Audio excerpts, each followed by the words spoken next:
everyone, welcome to the Think Growth podcast. In our first episode, I have someone who's very special to me, someone whom I've been growing up with since when I was a kid. My younger sister, who's the lead analytics expert in a top marketing agency in the UK. Welcome to the show, Virginia. Thank you, Wilfred. It's really funny how just a couple of years ago, in fact, just over lunch, we fought over who got the ice cream, and here I am starting your Think Growth podcast. So I'm elated and proud, equally proud to be doing this with you. Thank you for having me on your So, the first question, why did you get into marketing? Was analytics something that you stumbled upon, or was it part of the plan? I think most definitely the latter. I mean, as you know, I completed my MBA at the Indian Institute of Management in Indore. In fact, I specialized in marketing and sales. So analytics was not really something I specialized in college. I had a few subjects here and there, but I really got introduced to the world of analytics with Royal Enfield, which was the first company that I worked with. Here, I was part of digital strategy. So I had to take care of all the different domains that sort of sat with marketing or digital strategy as a whole sort of department. So we had paid advertising, we had offline advertising, and we had sort of data analytics as one of the wings. And that's when I sort of introduced myself to analytics. I actually handled an agency that worked for Royal Enfield, and I just took like that little bit of an extra mile to understand what they were really doing, because it seemed very alien to me, and I just wanted to learn more, I guess. So that's when I understood that I really had a sort of a knack for sort of getting those insights and reporting that in a way that my boss and my upper management would understand. And here is where I realized that I could make a career out of this. But was there any particular moment or a project that made you think that, analytics is my thing? Definitely, most definitely. I can think of two significant moments in my life that sort of made me make this decision. The first one was with Royal Enfield. So, like I said, when I very fortunately, when I first joined the team, was when we had the global deployment of Google Analytics across all our regions, right? And we have over 20 plus countries where Royal Enfield operates. So this was when everything was at full swing. We were taking stock of what we were actually tracking versus what we would be tracking after the deployment of Google Analytics. And we uncovered points of data that we have never seen before. Just seeing each market, number of visitors who come to, let's say, from Kerala as compared to Delhi, that was such significant insights kept coming up. And I think that was I saw really the scale of data and the scale at which analytics could help even a big company as Royal Enfield. The second key moment that I can think of was my next experience with a company called Smart Home Charge. Now, this was a smaller company, and here, absolutely, I had to start analytics as a department from scratch. So for a small business such as Smart Home Charge, even that, I realized how much analytics played a role. Okay, let's get into the details. For someone who doesn't know a thing about analytics, can you explain what does an analytics expert do and what's a typical day like for you? Of course, yeah. I think I'll be in a better position to explain what I do with my current company. I work as a lead analyst with Merkle, which is one of the top marketing agencies in the globe. And I think analytics, I mean, it's not really numbers. I think that's a misconception with everyone. It really starts from your client's needs. It really starts, in your case, if you're in the product company itself, it really starts by understanding what your business KPIs are. That intuitive understanding is how you're going to sort of create that journey, right? I always sort of talk to my teams and talk with my clients as well. Give me your key conversions, and then I will sort of backtrack from it. I will let you know what needs to be tracked in order for you to really see that customer journey. Just understanding. It starts by talking to your clients, having the communication skills and insights to sort of understand what they're really looking for. They might be saying revenue, but you know what sort of translates to revenue on their website or any of the digital platforms, for instance. Can you just simplify it for me? If you could give me an example of what an analytics expert does, and also what do you do day in, day out? Sure, of course. I can sort of break it up in sort of with respect to the three pillars that I spoke about. On a regular day, a client can come to me and they can just sort of they need not have the same technical expertise as I do. So they would just say, I have launched this campaign website. I really need to know if my consumers are sort of filling that lead form, right? That's what they are sort of interested about. But it's our duty to understand what are the parts that lead to that lead form. What is the UI correct for me to lead to that lead form? Are there drop-offs happening at any point? So that's where you really sit with the client and talk them through what you'd like to track and what data needs to be visible for them to sort of really understand. Because just 10 lead forms a day might not really make sense, whereas 10 lead forms a day by sort of 10 to 20 age old female users gives it that sort of more understanding, right? In terms of the actual implementation, how my day would look like is really just understanding what kind of tracking mechanism you'd like to use. A lot of clients that I've known would just like to sort of have hard-coded sort of analytics on their side. Some clients are obviously open to tag management systems. Glad that you mentioned about GA4. So GA4, I want to understand what exactly has been the upgrade. I think one thing that we know that it has become a little complicated, definitely.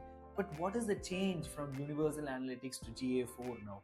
What can we measure? What are the different parameters that we can track now? I think this is a common misconception because a lot of people, just like you said, a lot of people expect that with the new version of GA4, I should be able to track even the most sort of intricate interactions within my website. That's not necessarily true. I think GA4 is built with privacy in mind more than anything else, and I think that is very, very important. Privacy really tells us that we cannot be tracking data without users' explicit content, which is why we have 4 different buckets that really sort of categorize the actions that a user can take when they come to your website. So GA4 is built with that technology in mind. A small example is no more is our IP addresses for particular users tracked within the platform. But at the same time, if you're really going to ask me the difference between UA and GA4, my personal sort of favorite with GA4 are exploration reports. 2 quick follow-up questions on that. You talked about privacy. So for an advertiser, all I could think of is a negative impact on that. And number 2, I also wanted to give an example. I want you to give me an example on what can we measure now with GA4 vis-a-vis the Universal Analytics. Yeah, of course. That's a very important question. That's something that my clients ask me on a daily basis. So what are the pros of really having privacy and cons of having privacy? It's not really about pros and cons anymore. What we need to understand is every company has to do it at one point in time. You have to have a privacy safe measurement. So why not do it now? Because the first thing that you're doing is, yes, you are abiding by regulations. You are protecting your users' information, personally identifiable information. That is the major pro of this whole regulation. And the second thing is, by doing it first, by sort of accepting these innovations and really being above the curve, what you're doing is you're future-proofing your organization from future regulations. So you could see a future where privacy is not important. I can only see a future where this is being exponentially sort of talked about and exponentially being discussed about. So I think it's always best to sort of stay ahead of the curve, learn these innovations if you have to. If there is a discussion of consent mode, if there is an opportunity for your company to have consent mode, go for it. If there is an opportunity for your company to have server-side implementation, absolutely go for it, because as much as you stay ahead of the curve, you're not only just innovating, but you are sort of saving costs, is what I would say. Because in the future, when there is an increased demand and when there is sort of a threat of necessity, that's when all of these tools and all of the talent is going to get even more expensive than it is now. So I would say these are the sort of the brass tacks, right? I mean, everyone has to sort of end up complying to these regulations at one point in time. Staying ahead of this curve is going to give you an edge over technology and is going to give you an edge with experience. So that is my take on privacy. So now moving on to the next question, are there any latest trends in the analytics space that you're excited about? Yeah, of course. And yes, before I say that term, so I don't sound like every other person in this world, I'm going to sort of slightly paraphrase it and say augmented analytics. Now, that's essentially just analytics integrated with artificial intelligence and machine learning. Yes, that is the latest trend. That is the most important trend that's happening. GA4, for instance, has a lot of features that integrates this machine learning and artificial intelligence. Now, it's not something to be really sort of anxious about. That is to sort of help us automate our data implementation. Remember the second pillar that I was talking about, where you really need to get into implementation now. With AI, that's going to become easier. If you are tracking 100 events that look very similar, you are going to GA4 and you're going to sort of create a new tag for 100 such events. Perhaps there's a feature coming very soon that's going to sort of automate that for you, that's going to make it more efficient for you. So, folks here hearing this, I think they're a bit confused on that particular word. What do you mean by service side? Yeah, of course. I think really, just to put it in a nutshell, server-side process just highlights the importance of tracking, collecting, processing, and analyzing information on your own servers rather than client-side browsers, right? Your traditional tracking that's happening in most companies right now is where you rely on your users' browsers to sort of handle JavaScripts like your Google Analytics tag or your Facebook tag. Whereas in server-side analytics, you take that processing from your user's browser to your server. So here is where the sort of very quickly the methodology involves setting up your server in the first place, having your Google Tag Manager server-side container, and then really just tracking what as you would do in your client side. But this requires specialized setup in your server-side Google Tag Manager container. Now, what are the benefits? Now, the first is, yes, privacy, because no more can third-party technologies, like this is an example, Meta or TikTok.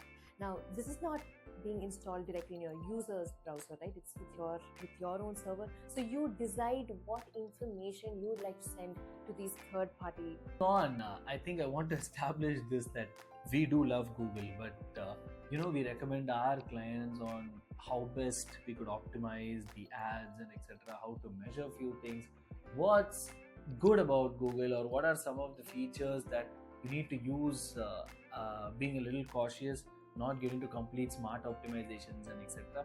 So on that same scenario, not to kind of ask you if are there competitors for Google, but are there any other alternatives that someone can use instead of Google Analytics itself?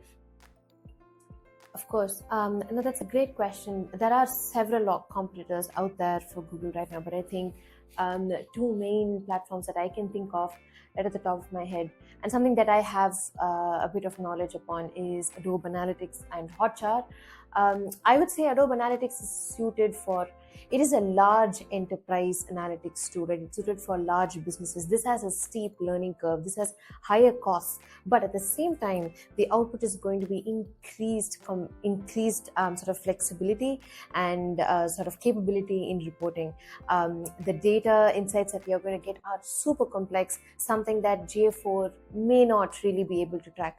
And at the same time, data visualization as well is super powerful with Adobe Analytics.